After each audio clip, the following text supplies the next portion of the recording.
La Catedral de Guadalajara resplandecía bajo el sol de junio, sus torres gemelas proyectando sombras alargadas sobre la plaza de armas.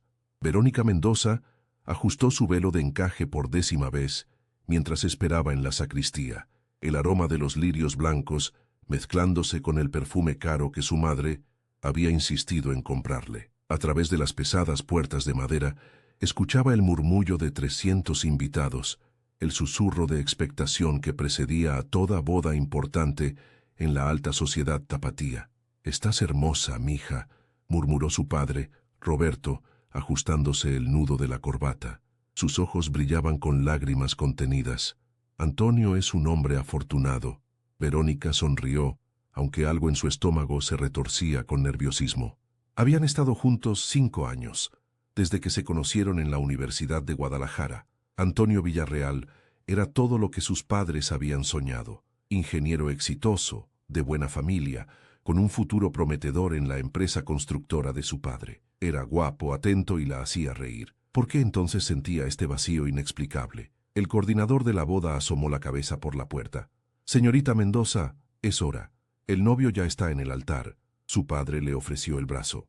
Verónica respiró profundo, el corsé del vestido apretando sus costillas. Las puertas se abrieron y la marcha nupcial comenzó a sonar. Avanzó por el pasillo central, viendo los rostros sonrientes de tías, primos, amigos de la familia.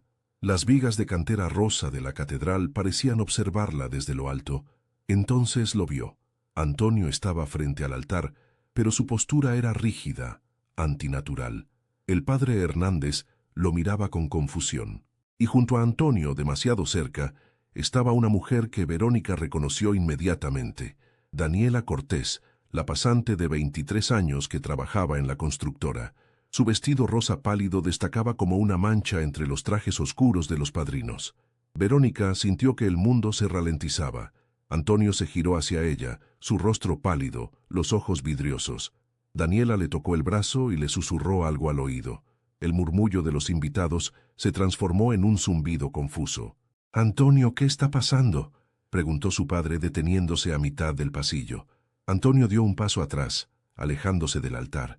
Su voz salió quebrada. «Verónica, yo no puedo hacer esto. Lo siento mucho». El silencio que siguió fue ensordecedor. 300 personas conteniendo la respiración. Verónica sintió que sus piernas temblaban bajo el peso del vestido. «¿Qué dijiste?». Su voz sonó extrañamente calmada, como si perteneciera a otra persona. «Estoy enamorado de Daniela». Las palabras de Antonio cayeron como piedras en agua quieta. «Llevamos 6 meses juntos. No puedo casarme contigo sabiendo que amo a otra persona. Perdóname».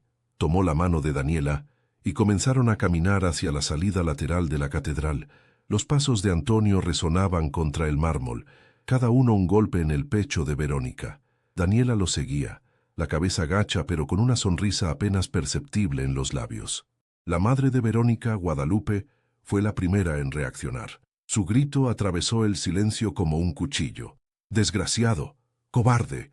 El padre de Antonio se puso de pie entre los invitados, su rostro rojo de vergüenza y furia. Pero era demasiado tarde. La pareja había desaparecido por la puerta lateral. El murmullo estalló entonces. Un tsunami de voces escandalizadas, cuchicheos crueles, exclamaciones de incredulidad. Verónica permaneció inmóvil en medio del pasillo, su vestido de novia extendiéndose a su alrededor como un mar de seda y tul. Sentía las miradas clavándose en ella como alfileres. La humillación era un peso físico sobre sus hombros. Su padre la abrazó, intentando protegerla de los ojos curiosos, pero era inútil. Este momento quedaría grabado en la memoria colectiva de Guadalajara para siempre. Las semanas siguientes fueron un infierno meticulosamente diseñado por el destino. Verónica se encerró en su departamento del centro, las cortinas cerradas contra el sol implacable del verano jalisciense. Su teléfono no dejaba de vibrar, mensajes de pésame disfrazados de curiosidad morbosa, llamadas de periodistas de sociales, invitaciones rechazadas a eventos donde sabía que todos murmurarían a sus espaldas. Su mejor amiga, Patricia, era la única presencia constante. Llegaba cada tarde con café de la Minerva y pan dulce de la panadería Guadalajara, obligándola a comer, a ducharse, a recordar que seguía viva. «Tienes que salir, Vero». insistía Patricia una tarde de julio, abriendo las cortinas para dejar entrar la luz dorada del atardecer. No puedes dejar que ese imbécil te destruya. Ya me destruyó, respondió Verónica, su voz monótona. Todo Guadalajara habla de mí. Soy la novia abandonada en el altar, el chiste de la temporada. Entonces conviértete en otra cosa. Patricia se sentó a su lado en el sofá. Conviértete en la mujer que se levantó y siguió adelante. O mejor aún, en la mujer que les demostró que cometieron un error. Esas palabras plantaron una semilla. Verónica comenzó a investigar. Antonio y Daniela no se habían escondido. Al contrario, paseaban su romance por toda la ciudad como un trofeo. Fotos en Instagram, en el Tlaquepaque, cenas en Pierrot, fines de semana en Ajijic. Daniela había dejado su trabajo en la constructora, pero ahora vivía en un departamento lujoso en Puerta de Hierro que claramente Antonio estaba pagando. La familia Villarreal había intentado un acercamiento inicial, ofreciendo disculpas vagas y compensación económica, que Verónica rechazó con desprecio. Pero pronto quedó claro que estaban más preocupados por su reputación que por las consecuencias de las acciones de Antonio. Una noche de agosto, mientras revisaba obsesivamente las redes sociales de la pareja, Verónica encontró algo interesante, un post antiguo de Daniela, de 2 años atrás, donde aparecía con un hombre mayor en Cancún. La descripción decía, con mi tío favorito, pero algo en la foto no encajaba. La manera en que él la miraba, cómo su mano descansaba en su cintura. Verónica amplió la imagen y reconoció el fondo. El lobby del Hotel Fiesta Americana en Guadalajara, no Cancún. Comenzó a tirar del hilo. Contrató a un investigador privado, gastando los ahorros que había reservado para el viaje de bodas a Europa. Lo que descubrió en las siguientes semanas reconstruyó su mundo de formas que nunca imaginó. Daniela Cortés no era quien decía ser. Su nombre real era Daniela Fuentes y tenía un historial de relaciones con hombres casados o comprometidos, siempre hombres con dinero. Había estado involucrada en un escándalo en Monterrey 2 años antes, donde un empresario había abandonado a su familia por ella, solo para descubrir después que Daniela había vaciado sus cuentas bancarias y desaparecido. Pero había más. Antonio no era una víctima inocente seducida por una mujer manipuladora. Los mensajes de texto que el investigador logró recuperar mostraban una planificación fría y calculada. Antonio había conocido a Daniela casi 1 año antes de la boda, no 6 meses. Habían discutido abiertamente sobre esperar hasta el último momento para humillarla públicamente, convencidos de que así Verónica estaría demasiado devastada para causar problemas. «Será épico», había escrito Antonio en un mensaje. «Tu cara cuando lo haga frente a todos, finalmente mostrándole a la princesita Mendoza que no puede tener todo lo que quiere». Verónica leyó esos mensajes en la oficina del investigador, las manos temblando. No era solo traición, era crueldad premeditada, una venganza por algo que ella ni siquiera sabía haber hecho. Septiembre llegó con las primeras lluvias, transformando Guadalajara en un espejo de cielos grises y calles brillantes. Verónica había cambiado. Ya no era la mujer rota que se escondía en su departamento.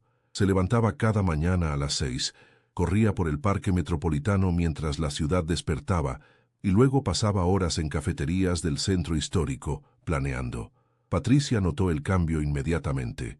«Tienes esa mirada», dijo un sábado por la mañana, mientras desayunaban tortas ahogadas en el güero. «La mirada de alguien que está tramando algo». «Solo estoy reconstruyendo mi vida», respondió Verónica, pero su sonrisa no alcanzó sus ojos. La verdad era más complicada. Verónica había pasado semanas estudiando a Antonio y Daniela, aprendiendo sus rutinas, sus debilidades, sus secretos. Antonio había comenzado a tener problemas en la constructora. Su padre, don Héctor Villarreal, estaba furioso por el escándalo de la boda y había amenazado con desheredarlo si no demostraba responsabilidad. Antonio había respondido trabajando más horas, intentando cerrar un contrato importante con el gobierno del estado para construir un complejo deportivo en Tonalá. Daniela, por su parte, estaba inquieta. El investigador había reportado que visitaba con frecuencia una joyería en Andares, mirando anillos de compromiso. Publicaba fotos sutiles en redes sociales, insinuando un próximo compromiso, pero Antonio nunca aparecía en esas publicaciones, y sus propias redes sociales permanecían en silencio sobre su relación. Verónica sabía que la fisura estaba ahí.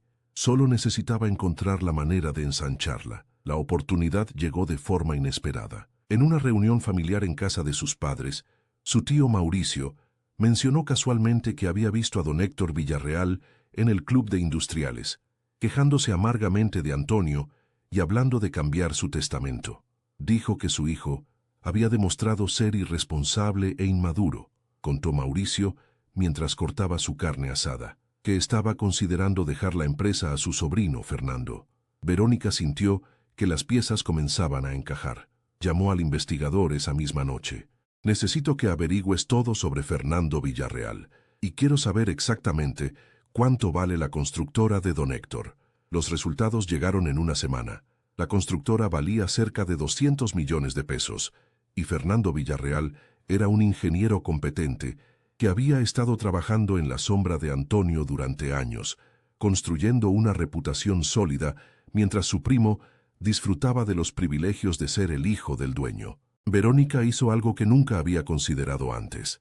Contactó a Fernando. Lo invitó a tomar café en el Starbucks de Chapultepec, un lugar público donde nadie sospecharía nada más que una conversación casual. Fernando llegó puntual, con traje gris y una expresión cautelosa. Era más bajo que Antonio, con lentes y una calvicie incipiente, pero sus ojos eran inteligentes y evaluadores. Verónica, yo lamento mucho lo que pasó, comenzó, removiendo su café nerviosamente. Antonio se comportó de manera imperdonable. Lo sé, respondió ella directa, y sé que tú también lo sabes. Sé que has estado esperando que tu tío reconozca tu trabajo por años, mientras Antonio juega al heredero sin hacer el esfuerzo real. Fernando la miró sorprendido, luego con cautela. ¿Por qué me dices esto? Porque creo que ambos podemos ayudarnos.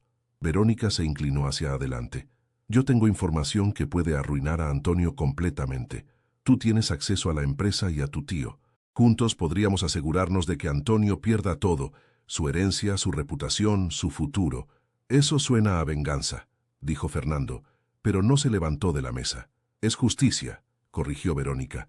Antonio no solo me traicionó a mí, ha estado robando dinero de la empresa, pequeñas cantidades que pensó que nadie notaría, para mantener el estilo de vida que Daniela exige. Mi investigador encontró las transferencias. Sacó una carpeta de su bolso y la deslizó sobre la mesa. Fernando la abrió, sus ojos recorriendo los documentos bancarios, las facturas falsas, los registros de transferencias a cuentas offshore. Su expresión pasó de la sorpresa a la furia. Este idiota está destruyendo el trabajo de décadas de mi tío, murmuró. Si el gobierno descubre esto, perderemos el contrato de Tonalá. Podríamos perder todo, a menos que alguien exponga esto antes, dijo Verónica. Alguien dentro de la familia, preocupado por el futuro de la empresa. Alguien que demuestre ser responsable y digno de heredar. Fernando cerró la carpeta lentamente, estudiando a Verónica con nueva apreciación. Eres más inteligente de lo que Antonio jamás supo apreciar. ¿Estás dentro? Fernando asintió. Estoy dentro, pero necesitamos un plan sólido. Mi tío es orgulloso. No será fácil convencerlo de desheredar a su hijo. Pasaron las siguientes semanas reuniéndose en secreto, refinando su estrategia. Fernando tenía acceso a todos los registros financieros de la empresa. Comenzó a documentar meticulosamente cada irregularidad en las cuentas de Antonio, cada factura sospechosa, cada transferencia inexplicable. Verónica, por su parte, profundizó en el pasado de Daniela. Encontró a una de sus víctimas anteriores, un empresario de Monterrey llamado Ricardo Sánchez. Cuando Verónica lo contactó, él estuvo más que dispuesto a compartir su historia.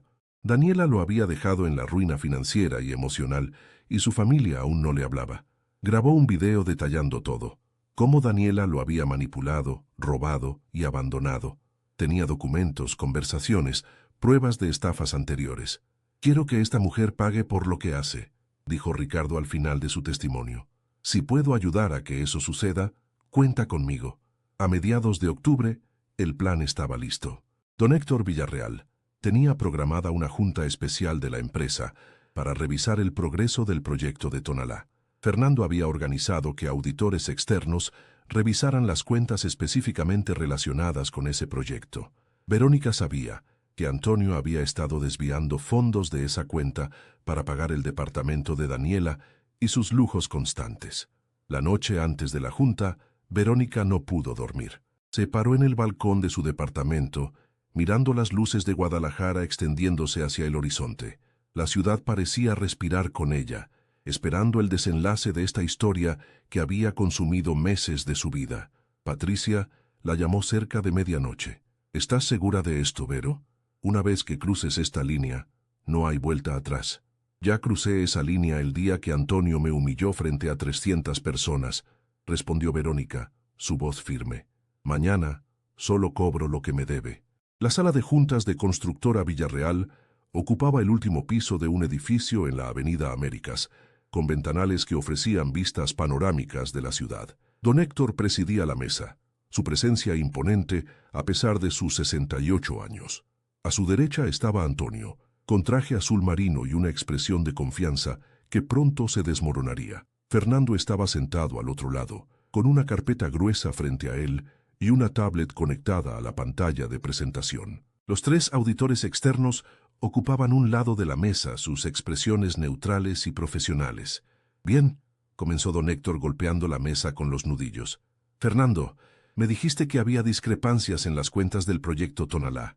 Explícame qué encontraste. Antonio se enderezó en su silla, molesto. Papá, esto es ridículo. Fernando está intentando hacerme quedar mal porque está celoso de mi posición en la empresa. Cállate, Antonio, ordenó don Héctor con una mirada que habría congelado lava. Tu primo tiene derecho a hablar. Fernando abrió su carpeta y comenzó a proyectar documentos en la pantalla.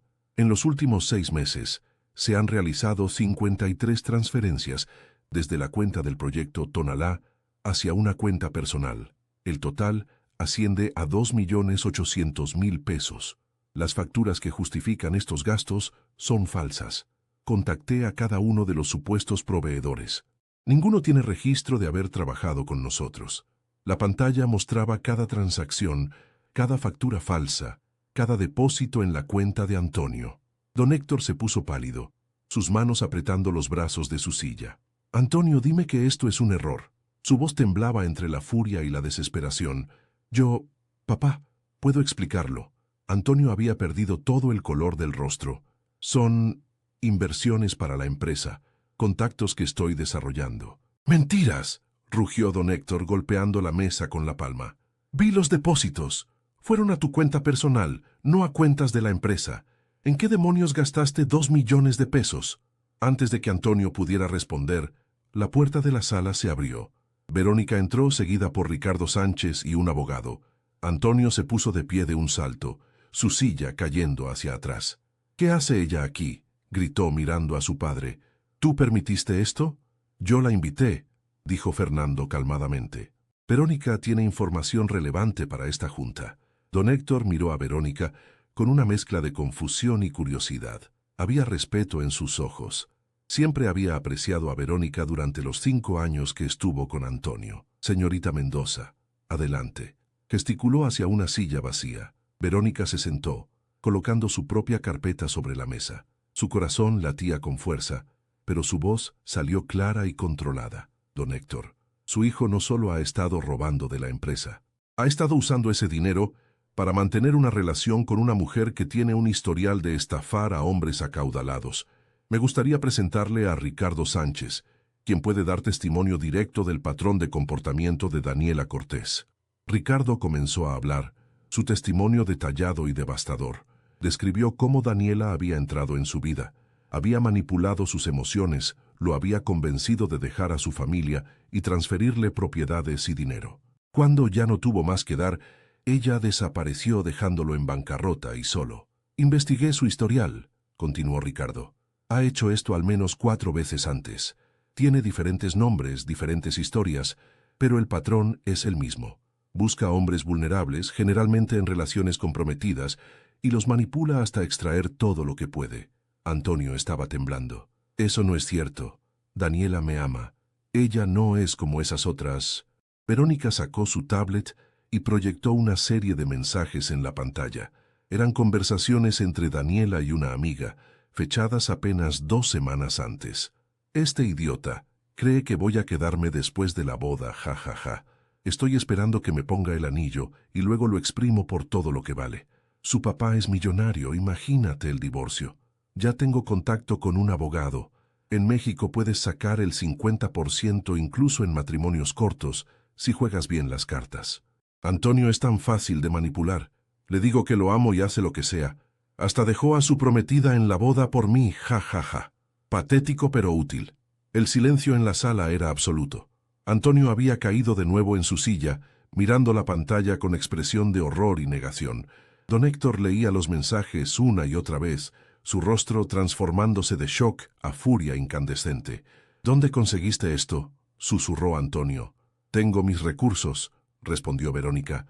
«Igual que tengo pruebas de que sabías exactamente qué tipo de persona era Daniela antes de dejarme en el altar.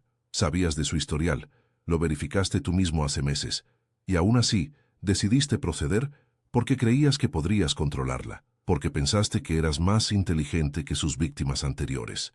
Proyectó otra serie de documentos, búsquedas de Internet de Antonio sobre Daniela Fuentes, capturas de pantalla de foros donde discutía sus antecedentes, emails con un investigador privado que Antonio había contratado para verificar información sobre ella. «Sabías todo», continuó Verónica, su voz cortando como cristal, «y decidiste humillarme públicamente de todos modos, no por amor, por ego, por crueldad, por demostrarle a tu padre que podías hacer lo que quisieras sin consecuencias». Don Héctor se puso de pie lentamente, su silla raspando contra el piso de mármol. Caminó hacia la ventana, dándoles la espalda a todos. Cuando habló, su voz sonaba como si viniera de muy lejos. «Antonio, tienes exactamente 1 hora para limpiar tu oficina y salir de este edificio. Estás despedido de la empresa.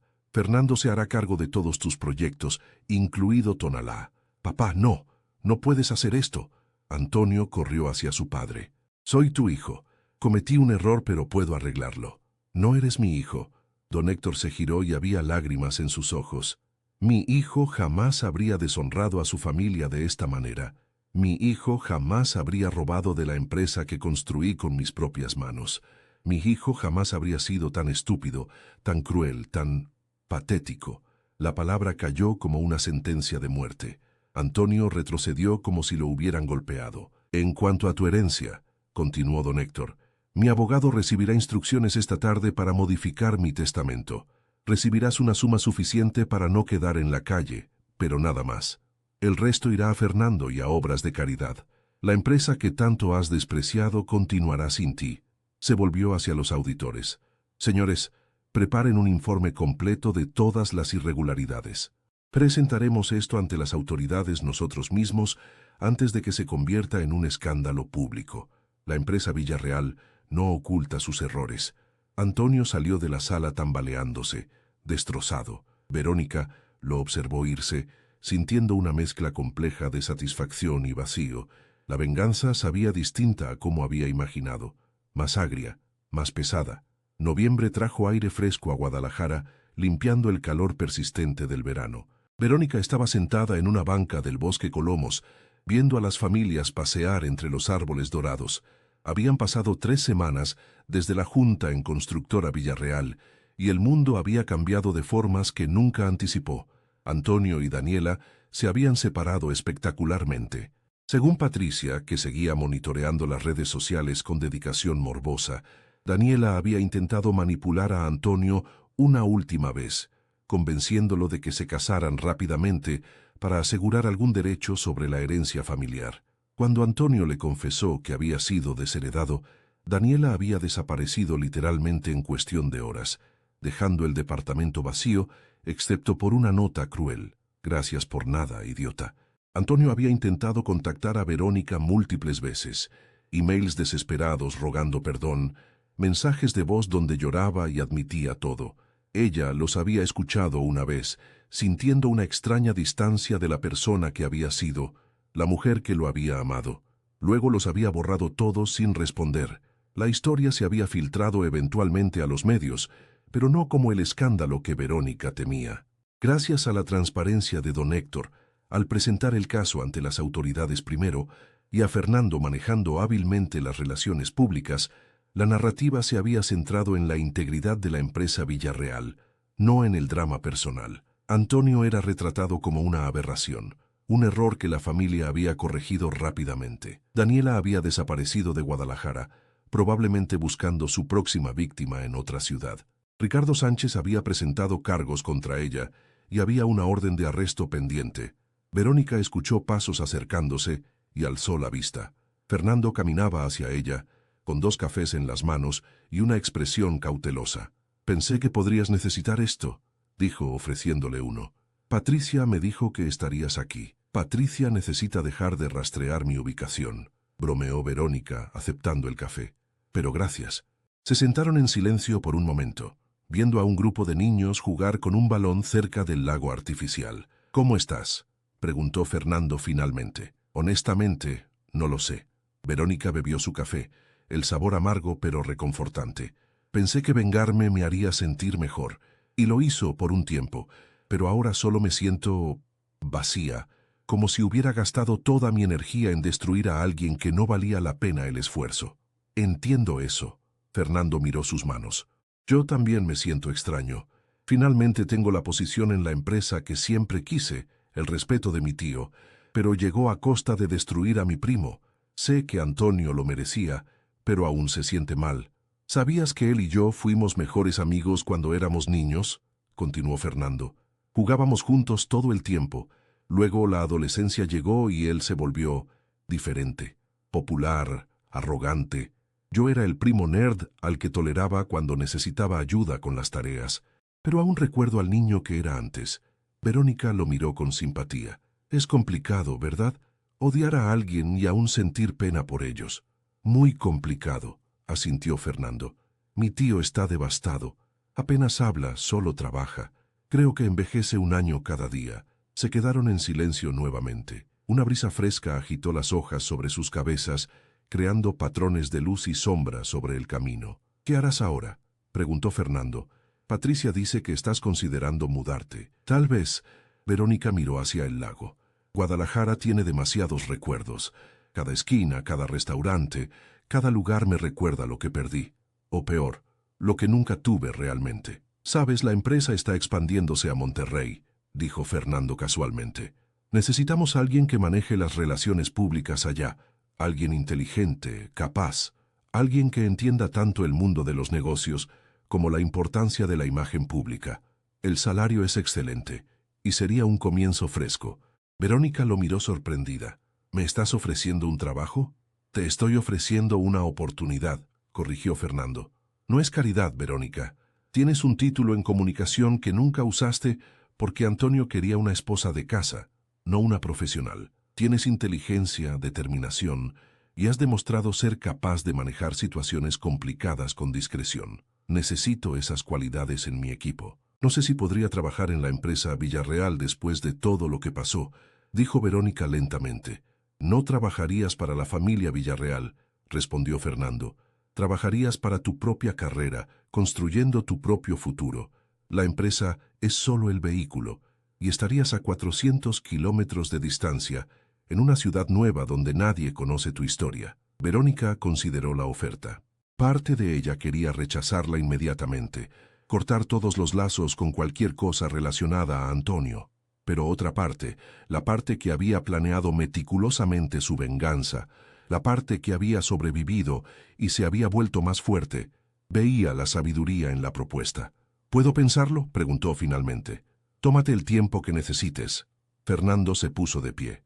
«La oferta permanece abierta». Esa noche, Verónica cenó con sus padres en su casa de Chapalita.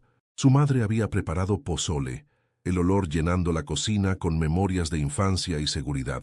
Roberto servía el vino mientras Guadalupe no dejaba de preguntar si estaba comiendo suficiente, si estaba durmiendo bien, si necesitaba dinero.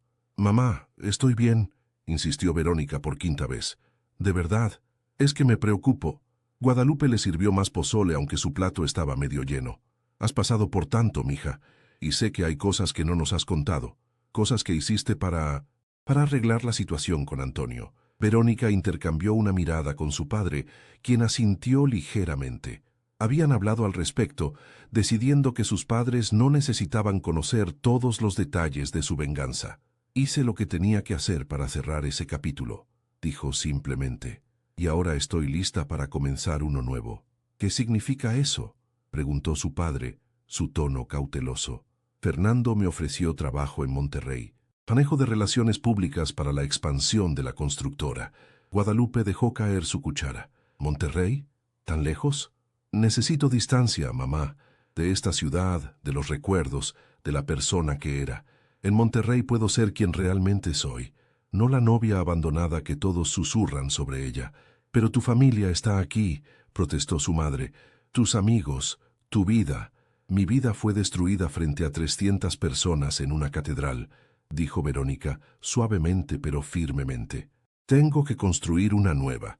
Y para hacer eso necesito empezar en un lugar donde pueda ser solo Verónica, no la historia de otra persona. Roberto tomó la mano de su esposa, luego la de su hija. Si es lo que necesitas, cariño, tienes nuestro apoyo, dijo. Siempre. Guadalupe luchó con sus emociones por un momento, luego asintió. Pero vienes a visitarnos, cada mes, sin excepciones. Cada mes, prometió Verónica, sonriendo a través de sus propias lágrimas. Una semana después, Verónica estaba en su departamento, empacando las últimas cajas. Patricia estaba tirada en el sofá comiendo palomitas y llorando dramáticamente. No puedo creer que me abandones, sollozó. ¿Quién va a tomar café conmigo? ¿Quién va a escuchar mis quejas sobre los hombres horribles que sigo conociendo? Hay algo llamado FaceTime, rió Verónica doblando una blusa. Y Monterrey no está en otro planeta. Puedes visitarme. No es lo mismo. Patricia se sentó. ¿En serio, Vero? ¿Estás segura de esto? ¿De trabajar para la familia de Antonio? No estoy trabajando para Antonio, corrigió Verónica. Estoy trabajando para mí. Por primera vez en años, voy a hacer algo solo porque yo lo decidí, no porque alguien más espere que lo haga. ¿Y qué pasa con Fernando?, preguntó Patricia con una sonrisa pícara. Noté cómo te mira, y es mucho mejor partido que Antonio alguna vez fue. Fernando es mi jefe, Patricia, y un amigo, nada más. Seguro, claro. Eso es exactamente cómo empiezan las mejores historias de amor. Mi historia de amor terminó en una catedral hace 5 meses, dijo Verónica, cerrando la última caja. No estoy lista para otra. Tal vez nunca lo esté. Y está bien. Estoy aprendiendo que está bien estar sola, que no necesito un hombre para definir quién soy. Patricia se levantó y la abrazó fuerte. Esa es la Verónica que siempre supe que estaba ahí. La mujer fuerte e independiente que Antonio intentó enterrar. Me alegra que finalmente la hayas encontrado. El día de su partida, Verónica manejó por Guadalajara una última vez. Pasó por la catedral donde todo había terminado. Ahora solo un edificio hermoso sin el peso emocional que antes cargaba. Condujo por el centro histórico, por Chapultepec, por todos los lugares que habían sido su vida durante 27 años. En el límite de la ciudad, se detuvo en un mirador que daba vista al valle de Guadalajara. La ciudad se extendía ante ella, vasta y bella bajo el sol de noviembre. Había amado esta ciudad toda su vida. Siempre sería su hogar, pero ya no era su prisión. Sacó su teléfono y bloqueó el número de Antonio de una vez por todas. No por ira, sino por libertad. No necesitaba saber qué era de él. No necesitaba su disculpa ni su sufrimiento. Necesitaba seguir adelante. Verónica Mendoza había sido destruida en un altar, pero de esas cenizas había surgido alguien más fuerte, más sabia, más completa. No porque había destruido a quienes la lastimaron, aunque eso había traído cierto cierre, sino porque había aprendido que el verdadero poder no venía de la venganza, sino de la capacidad de reconstruirse a sí misma. Arrancó el auto y continuó hacia Monterrey, hacia su nueva vida, dejando atrás los fantasmas y las heridas. El camino adelante era desconocido e intimidante. Pero por primera vez en mucho tiempo, Verónica no tenía miedo. Estaba lista para descubrir quién podía llegar a ser cuando nadie más estaba definiendo su historia.